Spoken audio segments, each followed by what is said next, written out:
domain. Chapter 21. How the King Changed His Mind. Just then a rabbit band of nearly 50 pieces marched in, playing upon golden instruments and dressed in neat uniforms.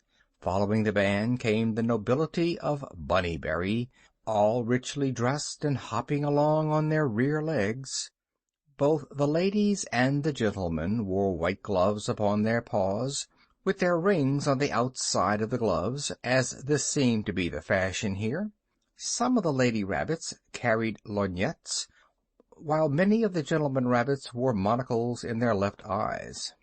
The courtiers and their ladies paraded past the king, who introduced Princess Dorothy to each couple in a very graceful manner. Then the company seated themselves in chairs and on sofas, and looked expectantly at their monarch. "It is our royal duty, as well as our royal pleasure," he said, "to provide fitting entertainment for our distinguished guest.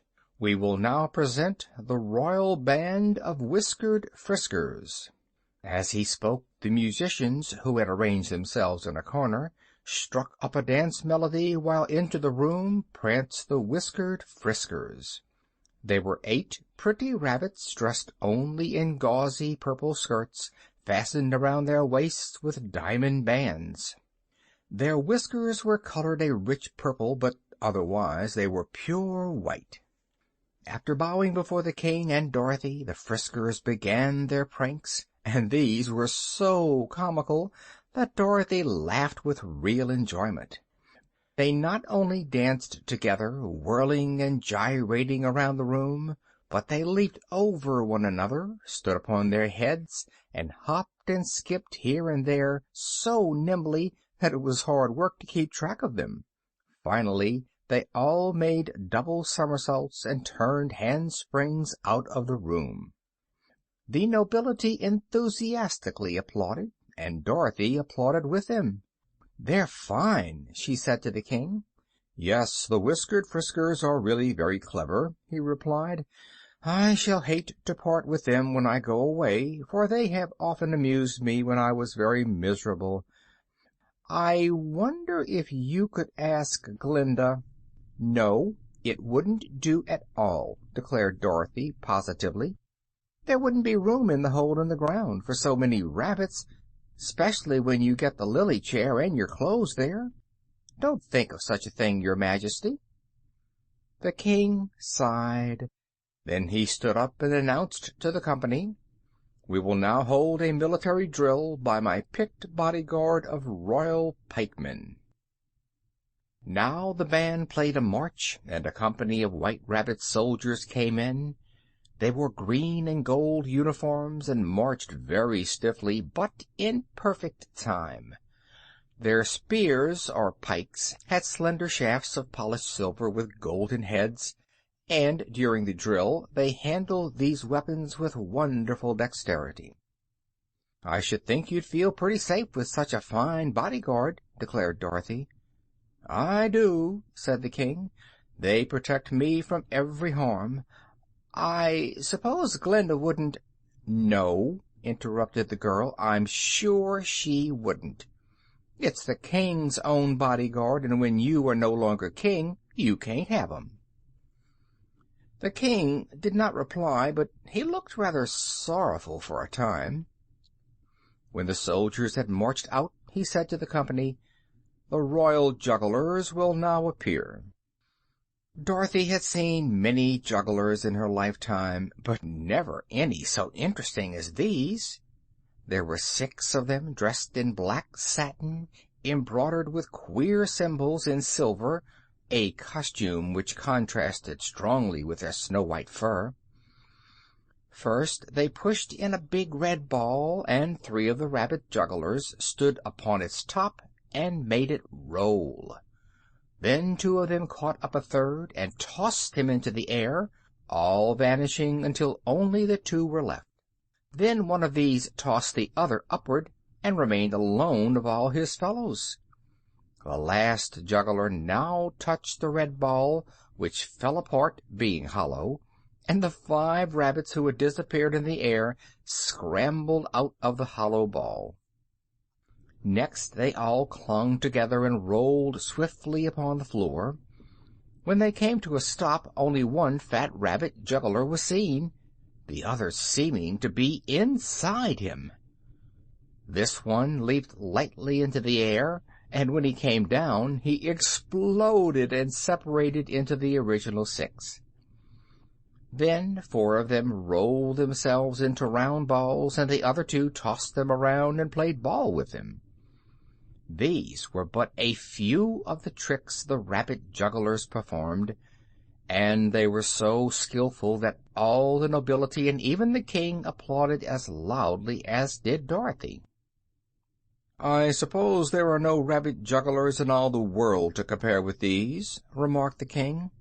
"And since I may not have the Whiskered Friskers or my bodyguard, you might ask Glinda to let me take away just 2 or 3 of these jugglers, will you?" "I'll ask her," replied Dorothy doubtfully. "Thank you," said the king. "Thank you very much. And now you shall listen to the Winsome Waggish Warblers, who have often cheered me in my moments of anguish." The Winsome Waggish Warblers proved to be a quartet of rabbit singers, 2 gentlemen and 2 lady rabbits. The gentlemen warblers wore full-dress swallow-tail suits of white satin with pearls for buttons, while the lady warblers were gowned in white satin dresses with long trails. The first song they sang began in this way: "When a rabbit gets a habit of living in a city, and wearing clothes and furbelows and jewels rare and pretty, he scorns the bun who has to run and burrow in the ground, and pity those whose watchful foes are man and gun and hound." Dorothy looked at the king when she heard this song, and noticed that he seemed disturbed and ill at ease. "I didn't like that song," he said to the warblers.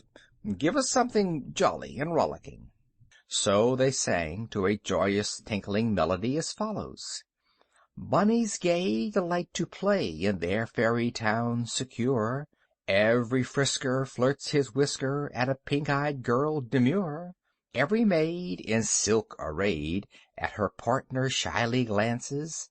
Paws are grasped, waists are clasped, as they whirl in giddy dances. Then together through the heather, 'neath the moonlight soft, they stroll. Each is very blithe and merry, gambolling with laughter droll. Life is fun to every one, guarded by our magic charm, for to dangers we are strangers, safe from any thought of harm." "You see," said Dorothy to the king when the song ended, "the rabbits all seem to like Bunnyberry except you, and I guess you're the only one that has ever cried or was unhappy and wanted to get back to your muddy hole in the ground." His Majesty seemed thoughtful, and while the servants passed around glasses of nectar and plates of frosted cakes, their king was silent and a bit nervous. When the refreshments had been enjoyed by all and the servants had retired, Dorothy said, "I must go now, for it's getting late, and I'm lost. I've got to find the Wizard and Aunt Em and Uncle Henry and all the rest some time before night comes, if I possibly can." "Won't you stay with us?" asked the king. "You will be very welcome." "No, thank you," she replied. "I must get back to my friends, and I want to see Glinda just as soon as I can, you know." So the king dismissed his court, and said he would himself walk with Dorothy to the gate. He did not weep or groan any more, but his long face was quite solemn, and his big ears hung dejectedly on each side of it. He still wore his crown and his ermine, and walked with a handsome gold-headed cane. When they arrived at the room in the wall, the little girl found Toto and Billina waiting for her very patiently. They had been liberally fed by some of the attendants, and were in no hurry to leave such comfortable quarters. The keeper of the wicket was by this time back in his old place, but he kept a safe distance from Toto. Dorothy bade good-bye to the king as they stood just inside the wall. "You've been good to me," she said, "and I thank you ever so much. And as soon as possible I'll see Glinda and ask her to put another king in your place and send you back into the wild forest. And I'll ask her to let you keep some of your clothes and the lily chair and one or two jugglers to amuse you. I'm sure she will do it, 'cause she's so kind, and she doesn't like anyone to be unhappy." "Ahem," said the king, looking rather downcast. "I don't like to trouble you with my misery, so you needn't see Glinda." "Oh, yes, I will," she replied. "It won't be any trouble at all." "But, my dear," continued the king, in an embarrassed way, "I've been thinking this subject over carefully, and I find there are a lot of pleasant things here in Bunnybury that I would miss if I went away, so perhaps I'd better stay." Dorothy laughed. Then she looked grave.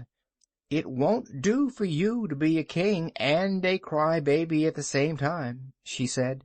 "You've been making all the other rabbits unhappy and discontented with your howls about being so miserable, so I guess it's better to have another king." "Oh, no, indeed!" exclaimed the king earnestly. "If you won't say anything to Glinda, I'll promise to be merry and gay all the time, and never cry or wail again." "Honor bright?" she asked. "On the royal word of a king, I promise it," he answered. "All right," said Dorothy. "You'd be a regular lunatic to want to leave Bunnybury for a wild life in the forest, and I'm sure any rabbit outside the city would be glad to take your place." "Forget it, my dear. Forget all my foolishness," pleaded the king earnestly. "Hereafter I'll try to enjoy myself and do my duty by my subjects." So then she left him and entered through the little door into the room in the hall, where she grew gradually bigger and bigger until she had resumed her natural size. The keeper of the wicket led them out into the forest and told Dorothy that she had been of great service to Bunnybury because she had brought their dismal king to a realization of the pleasure of ruling so beautiful a city. "I shall start a petition to have your statue erected beside Glinda's in the public square," said the keeper. "I hope you will come again some day and see it." "Perhaps I shall," she replied. Then, followed by Toto and Billina, she walked away from the high marble wall and started back along the narrow path toward the signpost. End of chapter 21.